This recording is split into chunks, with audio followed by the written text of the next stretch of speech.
தமிழ்நாட்டில் ரொம்ப அழகான ஆண்கள் பெண்கள்லாம் இருக்காங்கன்னா அது எந்த ஊரை சொல்லுவீங்கம்மா? ஆண் பெண்ணுன்றது வந்து முகம் வச்சு இல்லை, குணம் வச்சு, மனசு குணம். ஆள் மூஞ்ச பார்த்துலாம் நீங்கள் தயவு செய்து இடம் போடவே போடாதீங்க. கருப்பா இருந்தாலும் நிறத்தை வச்சு அழகுன்னு நம்ம சொல்ல முடியாது. அப்படியே ஒரு கவுண்டர் போட்டே வந்துட்டுமா? கருப்பை வச்சு தயவு செய்து முடி பண்ணாங்க. ஆள் கருப்பாக இருக்கணும்னு பார்க்க உள்ள வெள்ளையாக இருக்கும், மல்லிகைப்பூவாக இருக்கும், அப்படிதானே? ஆள் கலராக இருக்கான்னு பார்க்காதீங்க, உள்ள பூரா இருட்டடிச்சு கிடக்கும், அப்படிதானமா? ஆமாம் ஆமாம், அண்ணாச்சி மாதிரி வெள்ளையாக இருக்குமா? சட்டையை பற்றிலும் சரி சரி, நீங்கள் என்ன சொல்ல வரீங்கன்னு புரியுது.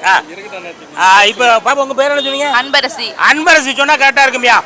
அதாவது அழகை வந்து நீங்கள் தமிழ்நாடுல வந்து ஊர் ஊராக பிரிக்காதீங்க, ஒரே ஊராக பாருங்க.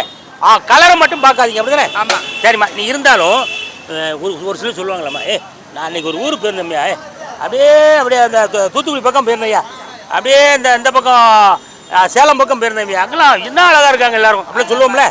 கேரளாவுக்கு போயிருந்தோம்யா, இன்னும் அழகாக இருக்கா அப்படியே சொல்லுவோம்ல. தமிழ்நாட்டுக்குள்ளே ரொம்ப அழகானவர்கள் எந்த ஊரில் இருக்காங்கன்னு கேட்குறேன்.